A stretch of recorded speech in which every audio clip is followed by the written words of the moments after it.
Every human being experiences several deaths during a lifetime. Almost none of them involve a funeral. One day, a child disappears, and an adult quietly takes their place.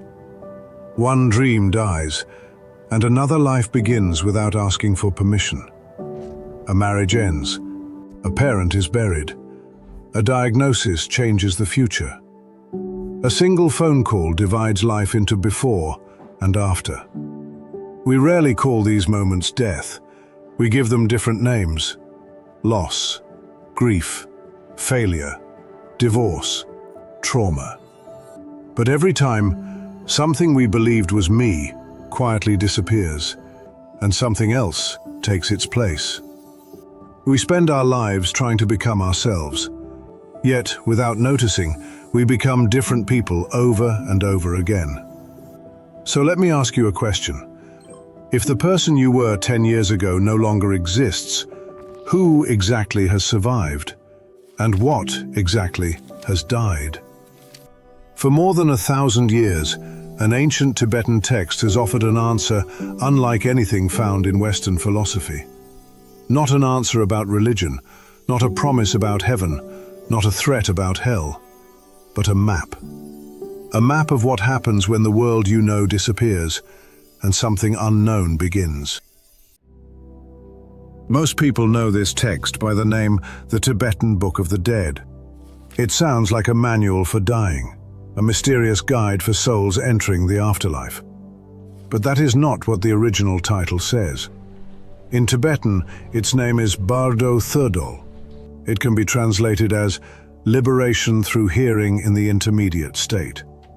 Even before opening the book, something changes. It is no longer speaking only about death. It is speaking about a transition between what was and what has not yet become. The Tibetan word bardo simply means an in-between state, a threshold, a passage, a moment when one reality has already ended, while the next has not yet fully appeared. Perhaps you are living through one of those states right now. The work that defined you may already be gone. A relationship you believed would last forever may have ended. You may have lost someone whose presence once made your life feel familiar.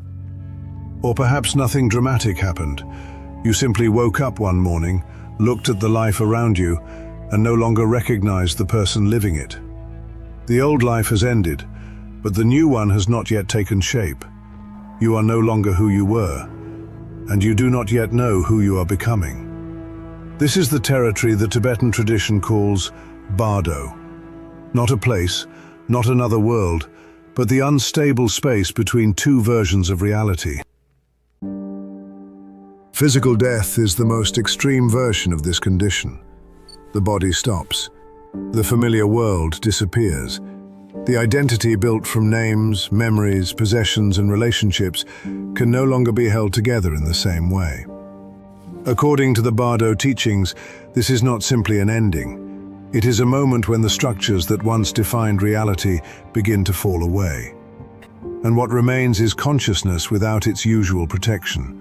No familiar role, no ordinary routine, no stable story about who you are. This is why the text was read aloud beside the dying and after death.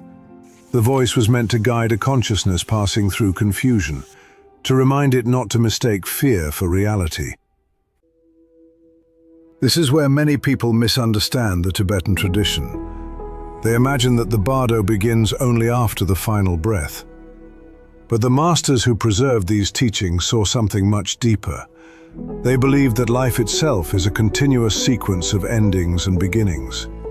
Every ending asks the same question: can you let go of the person you no longer are? Every beginning asks another: can you step forward before you know who you are becoming? Between those two questions lies the bardo. This idea may sound ancient, but modern psychology has arrived at a remarkably similar observation. We do not move through life as one unchanging self. We are constantly rewriting the story we tell ourselves about who we are. Sometimes that story changes slowly. Sometimes it collapses overnight. A career ends, a loved one dies, a betrayal is uncovered, a war begins, a child is born, and suddenly, the person who wakes up the next morning is not quite the same as the one who went to sleep. The body is the same, the name is the same, but something invisible has already changed. Perhaps this is why the Tibetan masters were never trying to teach people how to die. Perhaps they were trying to teach them how not to become trapped by fear. Because every transition carries the same temptation, to hold on to a life that has already ended, to keep searching for a version of yourself that no longer exists.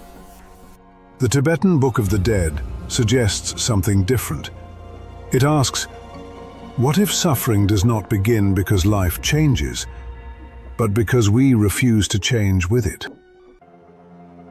When we hear the word death, we almost always imagine an ending, the final breath, the final heartbeat, the final goodbye.